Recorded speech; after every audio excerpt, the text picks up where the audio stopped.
La Bible me révèle que l'amour est l'attribut suprême et majeur de Dieu. L'amour de Dieu et le pardon de Dieu sont des réalités aussi certaines, aussi assurées, aussi objectives que les mots humains. Mais de même que la beauté de l'océan ne peut être saisie que lorsqu'elle est contemplée, ainsi l'amour de Dieu ne révèle sa profondeur que s'il est accepté. À moins d'en avoir fait l'expérience, nul ne pourra décrire les merveilles de cet amour. Certains de nos théologiens modernes prétendent que Dieu n'éprouve ni chaleur, ni affection personnelle, ni compassion pour ses créatures. Ne mettez jamais en doute l'immense amour de Dieu. C'est un attribut indissociable de la personne de Dieu, au même titre que sa sainteté. Si Dieu n'aimait pas, aucun de nous ne pourrait nourrir le moindre espoir pour la vie future. Mais précisément, Dieu est amour. Et cet amour est éternel. À cause de sa sainteté, Dieu ne peut ni excuser ni approuver le péché, ce qui ne l'empêche pas d'aimer le pécheur. Un Dieu juste ne peut tolérer le péché. Mais comme l'amour du Père céleste va de pair avec sa justice, Dieu offre de pardonner les fautes par le sacrifice de son Fils. Mais Dieu a montré à quel point il nous aime. Christ est mort pour nous alors que nous étions encore pécheurs. Romains chapitre 8, verset 5. Nous avons en Dieu celui qui aime tous les habitants de la terre. Bien qu'offensé par les péchés de tous les hommes, il a envoyé son Fils unique pour nous racheter et insuffler en nous un esprit de vie. Dès l'origine et tout au long de l'histoire, son regard compatissant n'a cessé de suivre l'homme titubant sous le poids du fardeau dont il s'était chargé par sa propre faute. Dieu n'est pas indifférent.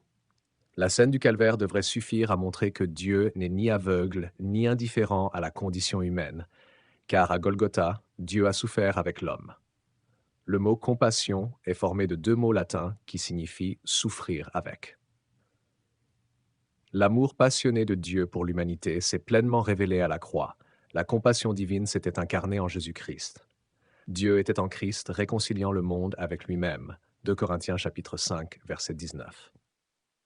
Douteriez-vous encore de l'amour de Dieu?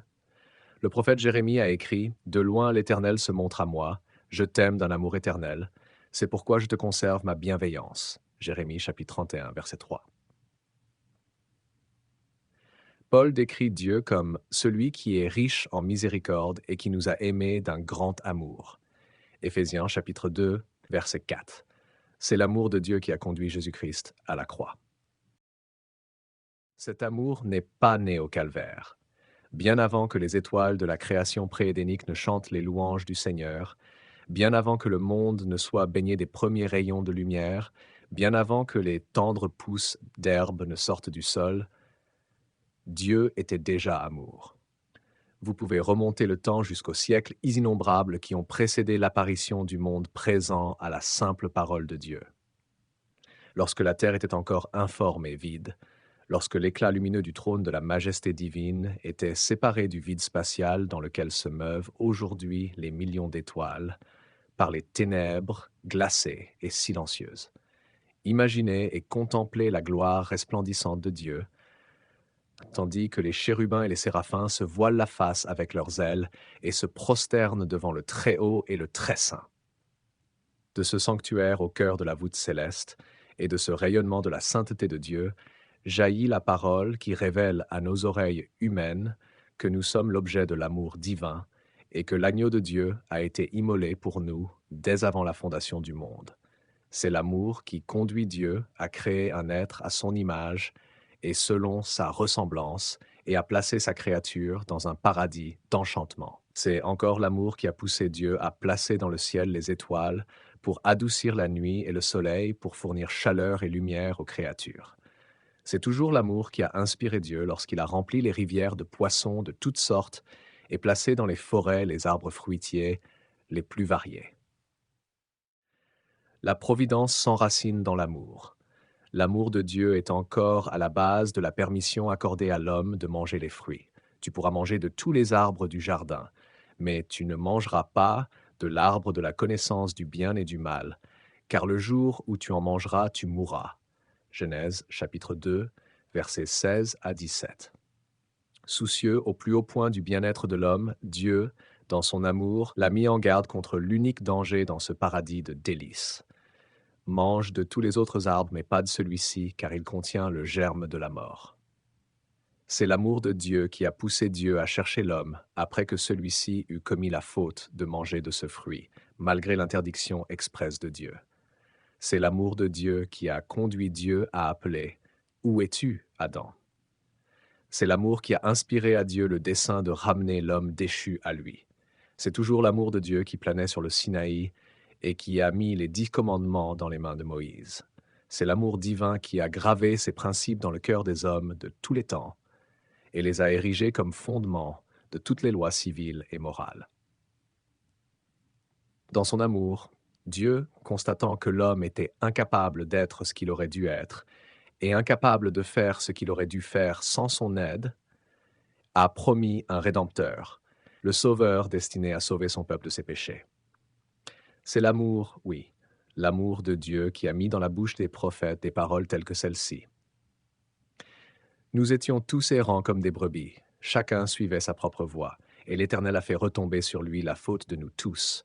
Ésaïe chapitre 53, verset 6. L'amour accomplit les prophéties. C'est l'amour infaillible de Dieu qui a acheminé les prophéties vers leur accomplissement parfait.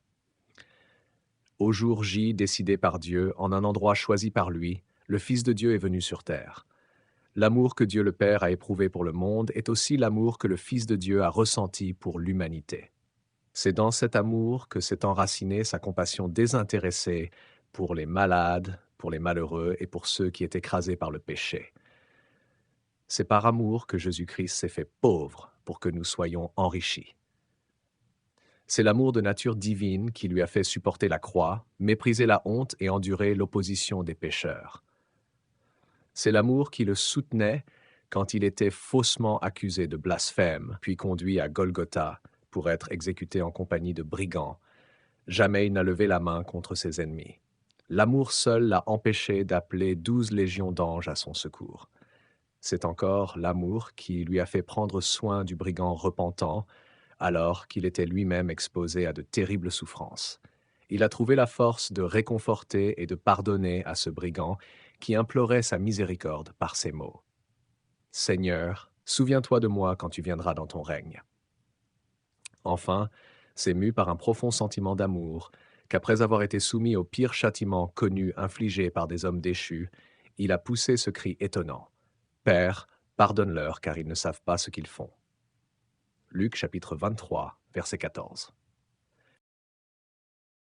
Un amour incompris. De la Genèse à l'Apocalypse, des plus sombres tragédies aux plus sublimes triomphes terrestres.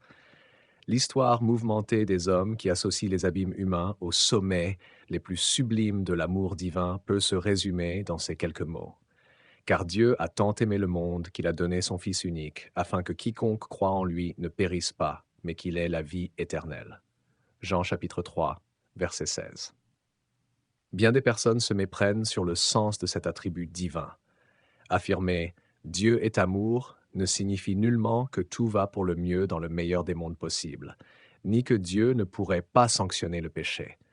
La sainteté de Dieu exige que le péché soit puni, mais Dieu, dans son amour, a conçu un plan pour sauver l'homme pécheur. L'amour de Dieu a prévu la croix de Jésus-Christ comme l'unique moyen de pardon et de purification. Qui pourra jamais décrire ou mesurer l'amour de Dieu? La Bible révèle cette grande vérité. Dieu est amour.